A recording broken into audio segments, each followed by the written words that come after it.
My mom was my sun, the center of my universe, the warmth that made everything grow. Before the sickness, she filled our home with laughter, the smell of baking bread, and gentle lessons in the garden. We had our own secret language, a fortress of hugs, and a peace that made the world outside disappear.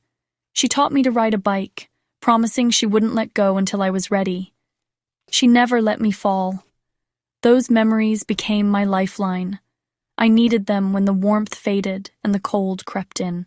She made magic out of the ordinary, painted my world in bright colors, and was my anchor.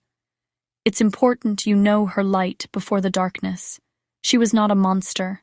She was my person. And then, she got sick. The sun set in the middle of the day, leaving us shivering in an unexpected twilight. It happened slowly, and then all at once.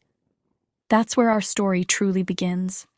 Change started as a whisper, a forgotten appointment, a dish left in the sink. I told myself she was tired, just stressed. But soon, she talked to people who weren't there, her eyes fixed on empty corners. The light in her eyes faded, replaced by confusion and fear. The house grew quiet, the baking stopped. Her mood swung wildly. At night, I listened to her frantic cleaning, sleep a luxury I couldn't afford. I became a detective of her despair, tracking her patterns, trying to make sense of the chaos. Paranoia took over, blankets over windows, whispers about conspiracies. My logic was useless in her hurricane of fear. She accused me of being against her. A stranger lived in my mother's body. My little brother Sam didn't understand. He retreated to his room, and I tried to protect him. I made him sandwiches, read him stories, tried to build a wall around him. But the storm was inside the house. There was no escape. We were trapped in the darkness that had once been our home. It was a Tuesday. I remember because I had a math test the next day. Sam's toy soldiers on the floor triggered something in Mom. A switch flipped. Her rage was primal, terrifying. She screamed, swept the soldiers away, and stormed into the kitchen. Plates shattered, cups exploded, the frying pan slammed against everything. Sam froze in terror. I pulled him behind me, told him to lock himself in his room. I turned back to the kitchen. She stood in the wreckage, eyes empty, seeing only enemies. "You're all against me," she whispered, stepping toward me. My heart pounded. I didn't scream or cry. I just stood there, staring at the woman who once taught me to bake bread. That night, fear became a deafening siren. I knew with chilling certainty we were no longer safe. The mother I loved was gone, replaced by someone I didn't recognize. The kitchen was ruined, but the real damage was inside us. That was the night everything changed. Childhood ended in the ruins of our kitchen.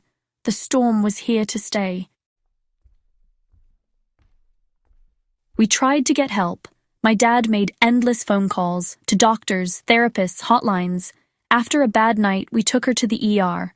They kept her for 72 hours, gave her pills and a pamphlet, then sent her home. Not an imminent danger, they said. What did that even mean? Social workers visited, asked how I was feeling. I lied, afraid they'd take me and Sam away. They saw a messy house, a tired father, a quiet mother, but not the terror. The system was a maze of locked doors. She had rights, the right to refuse treatment, the right to live at home. Our right to be safe was lost in the shuffle.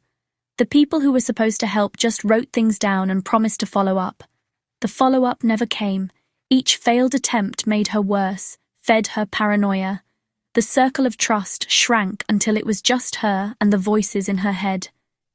We were on the outside, looking in at the wreckage of our family. Helplessness was a weight on my chest.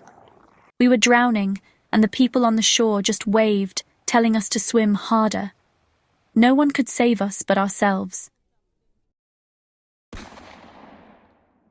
The breaking point came on a heavy Saturday afternoon. Sam was laughing at cartoons, a rare sound. Mom paced the hallway, muttering. Suddenly, silence. Then Sam's cry of pain. I ran out. Mom was standing over him, hands tangled in his hair, screaming nonsense about spies and signals. Sam's eyes were wide with adult understanding. The person meant to protect him was hurting him. Something inside me broke. I threw myself between them, pried her fingers from his hair. "Get off him!" I screamed. She turned on me, wild-eyed. For a moment, I thought she'd hit me. Then her face crumpled. She ran, locking herself in her room. I held Sam as he sobbed, whispering empty reassurances. But he wasn't safe. None of us were. I looked at the red marks on his scalp and knew it was over. We couldn't live like this anymore. The line had been crossed. The final scream had been screamed. Something had to change. Going to court felt like betrayal, like giving up on the woman we loved. My dad explained it was the only way to keep us safe, involuntary commitment. The days before court were a blur of anxiety and guilt. The courtroom was cold, sterile, and impersonal. So different from our chaotic home. Mom sat with a lawyer, staring straight ahead, her face a blank mask. My dad testified first, his voice steady but hands trembling. He recounted the incidents, each word a nail in the coffin of our old life. Then they called my name. I sat in the witness stand, every eye on me. For a moment, Mom's eyes met mine. No anger, just confusion and hurt. I had to swallow hard to keep from crying. This wasn't a monster. This was my mom. But I had to protect my family. The truth was painful, but it had to be told. I was torn between love and survival. The lawyer's questions were sharp, cutting through my defenses. I told the truth about the kitchen, about Sam, about the fear. But Mom's lawyer twisted my words, suggested I was exaggerating. "She never hit you, did she?" he asked. Technically, he was right. I saw doubt flicker on the judge's face. In that moment, I realized the truth wasn't enough. They'd send her home. I thought of Sam's terror, the possibility of something worse. The fear for my brother was stronger than my fear of lying. I looked the lawyer in the eye and lied. Yes, she hit me. She pushed me down the stairs. It was what they needed to hear. Imminent danger. I felt sick, betraying her so profoundly. But I was protecting Sam, my dad, even her. It was the worst and most necessary thing I've ever done. The lie hung in the air, heavy and final. I sacrificed my mother to save my family. Sometimes survival demands impossible choices. The judge's decision came quickly. 90 days in a psychiatric hospital. 2 bailiffs led my mother away. She looked at us, terrified, then went limp. I watched until the door closed, then finally let myself cry. Relief and grief tangled together. I had won, but it felt like the greatest loss. At home, the silence was different, empty, hollow. Sam asked if Mom was home. Dad told him she'd gone to a hospital to get better. That night, I slept through for the first time in a year. But her absence was a physical presence. Her empty chair, her perfume, the blankets on the windows.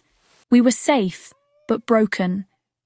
The monster was gone, but so was my mother. I couldn't separate them anymore. I had saved my family, but at a terrible price. The quiet was a comfort and a constant reminder of what we'd lost. Peace came at a cost I'll always carry. The house was safe, but the wounds were deep. We were survivors, but not whole. The guilt is a shadow that follows me day and night. I know I did what I had to do, but my heart doesn't understand logic. I visit her sometimes. The hospital is clean, quiet. She is different, calm, medicated. We talk about the weather, never about the past. There's a wall between us, built of unspoken words and pain. Sometimes I see a flicker of the mom I knew, and the guilt hits hardest. Loving someone who is sick and dangerous is messy. There are no easy answers. I live in the gray area between love and fear, loyalty and survival. Maybe one day she'll come home. maybe not. The scars will always be there, on all of us. For any kid living in a house where the sun has gone out, I see you. I know your fear, your confusion, the weight of impossible choices. You are not alone. We carry our scars, but we survive.